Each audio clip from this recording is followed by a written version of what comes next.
The storm rolled across the sky with the kind of violence that made even seasoned drivers tense at the wheel, and Adam Hayes was no exception. The windshield wipers of his old pickup dragged across the glass with stubborn groans, barely keeping up with the sheets of rain. Adam leaned forward, squinting as he guided the truck along the nearly deserted country road. All he wanted was to get home to Maya, his 5-year-old daughter, who was waiting for him with the neighbor, a sweet older widow who had saved his life more times than she knew. Adam's back ached from the double shift at the warehouse, and his thoughts were a tangled mess of exhaustion, fear, and desperation. And sitting on the passenger seat, folded and creased from being handled too many times, was the court notice. Custody hearing. Final review. 2 days. His heart squeezed every time he glanced at it. His ex-in-laws were wealthy, influential, and utterly convinced that a poor laborer like Adam was not fit to raise a child. They had never approved of him marrying their daughter, and after she passed away, sudden, devastating, a car accident that still clawed at Adam's mind every night, they turned their grief into blame. He wasn't good enough. He couldn't provide enough. He didn't deserve to raise Maya.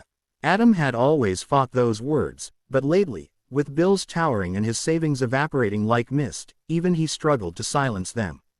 Rain hammered harder, fog creeping across the road, and Adam slowed instinctively. That's when he saw it. A sleek black car pulled over on the shoulder, hazard lights blinking like trembling fireflies in the downpour.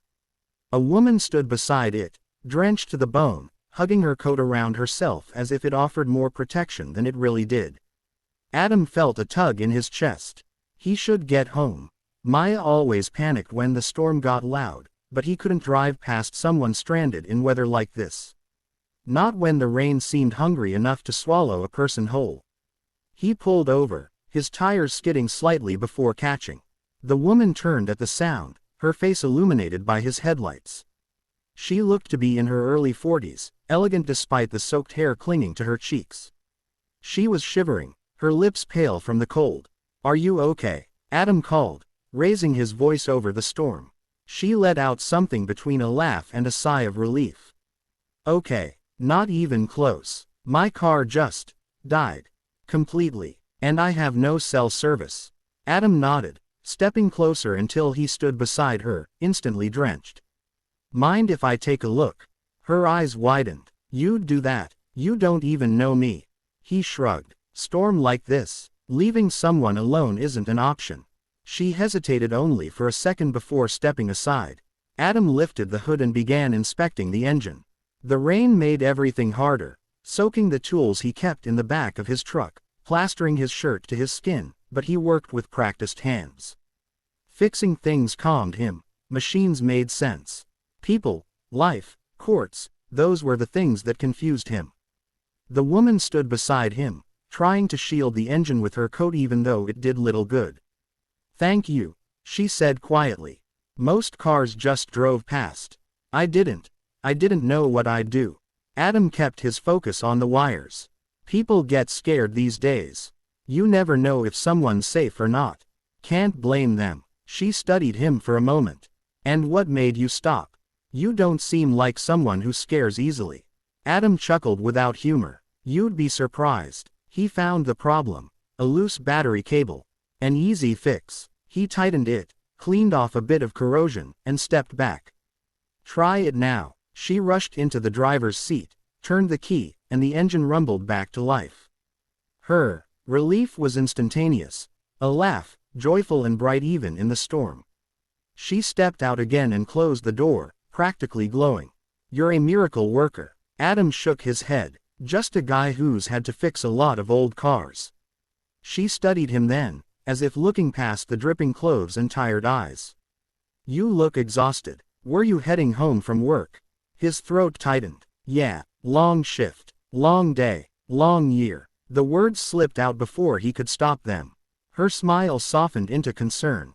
She didn't press, though something told Adam she was the type who usually asked for details. "Well," she said, reaching into her purse, "please, let me pay you for your trouble." Adam immediately held up a hand. "No, you needed help. That's payment enough." She blinked, surprised. Most people wouldn't refuse money. Most people haven't been helped for free in a long time, he said quietly. She inhaled as if his words carried weight she couldn't ignore. I don't know your name, she said finally. Adam, he replied, wiping rain from his brow. Adam Hayes. I'm Evelyn, she said. Evelyn Hart. Thank you, Adam. You didn't have to stop, but you did. And that matters to me more than you know. He gave a small nod, embarrassed by her sincerity. She got back into her car and drove off into the storm, leaving Adam alone under the pounding rain. He didn't know that Evelyn Hart wasn't just a stranger. She wasn't a traveler or some businesswoman caught in a storm. She was Judge Evelyn Hart, one of the most respected family court judges in the state. The very judge assigned to his custody case. And the file waiting on her desk at home was his. Part 2. 2 days passed in a blur of anxiety. Adam barely slept, barely ate, and spent most of his time trying not to let Maya see the fear gnawing at him. She was bright, sweet, full of questions he barely had the energy to answer. But she was his whole world, his reason for waking up, for pushing forward when everything felt impossible. And today, her future rested in the hands of a judge he had never met, or so he believed. The courthouse lobby was cold, unwelcoming, with fluorescent lights that made Adam's skin look paler than it was. Maya sat beside him, legs swinging, humming to herself as she colored in a cheap coloring book he'd picked up on the way. To her, this was just another place Daddy had brought her. To him, it was the place that could tear his life apart. His ex-in-laws entered the lobby with stiff posture and expensive clothes, their lawyer trailing behind with a leather briefcase that probably cost more than Adam's monthly rent. They didn't look at Adam. They looked through him, like he was an obstacle, not a father. When the bailiff finally called his name, Adam stood, his heart pounding so loudly he could barely hear himself breathe. He picked up Maya, who clung to him without understanding why, and walked into the courtroom. And then he froze. The judge looked up from her bench with measured calm, and Adam's heart plummeted to his stomach. Evelyn. Evelyn from the storm. Evelyn whose car he had fixed. Evelyn who had thanked him, smiled at him. Evelyn who had no idea she was talking to the man whose life she held power over. Her eyes widened the slightest fraction, just enough for Adam to know she recognized him. But her expression smoothed instantly into the neutrality expected of a judge. The hearing began. His ex-in-law's lawyer stood and delivered a brutal painting of Adam: financially incapable, unstable employment, inadequate living conditions, no extended family support, unfit to provide a stable environment. Each word slammed into Adam like a fist. He sat straighter, holding Maya's tiny hand, wishing he were better, richer, stronger, more.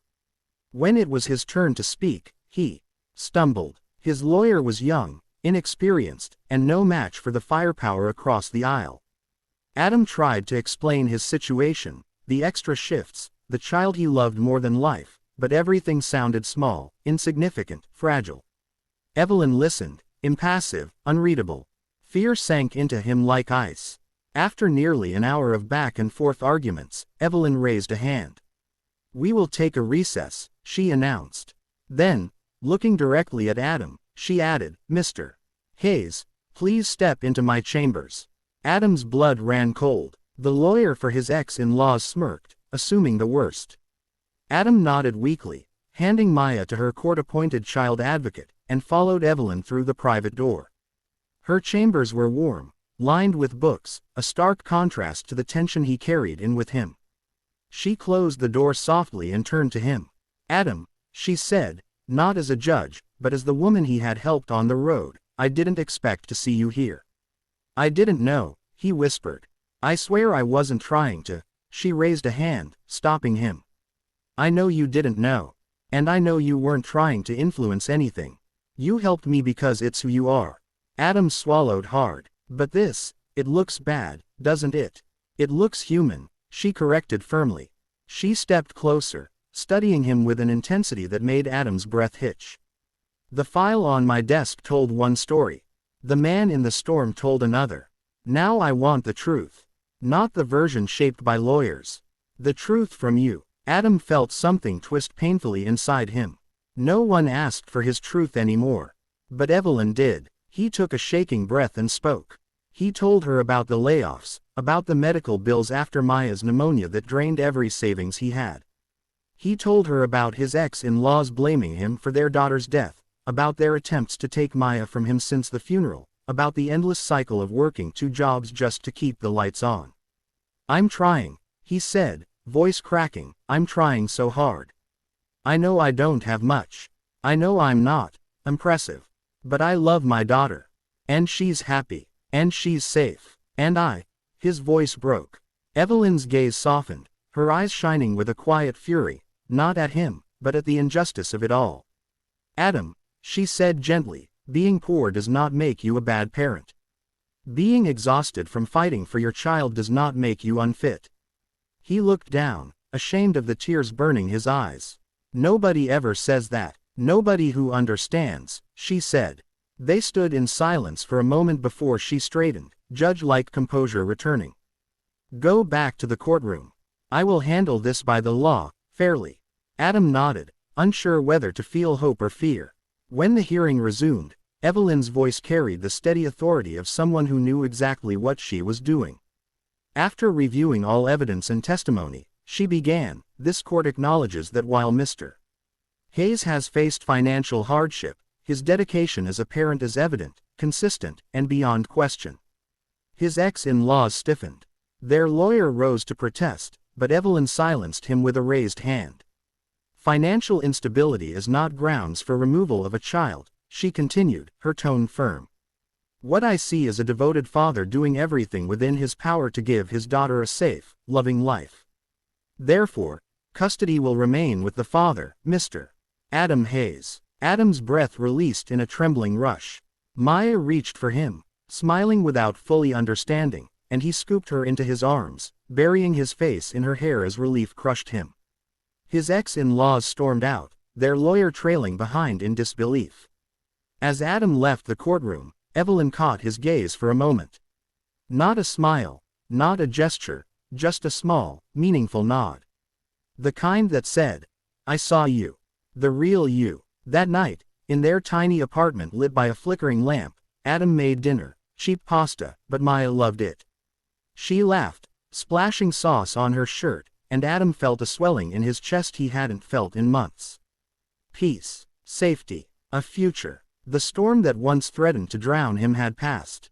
And the stranger he'd helped, the woman stranded in the rain, had become the person who ended his suffering with a single act of justice. For the first time in a long, brutal year, Adam looked at Maya and felt not fear, but hope.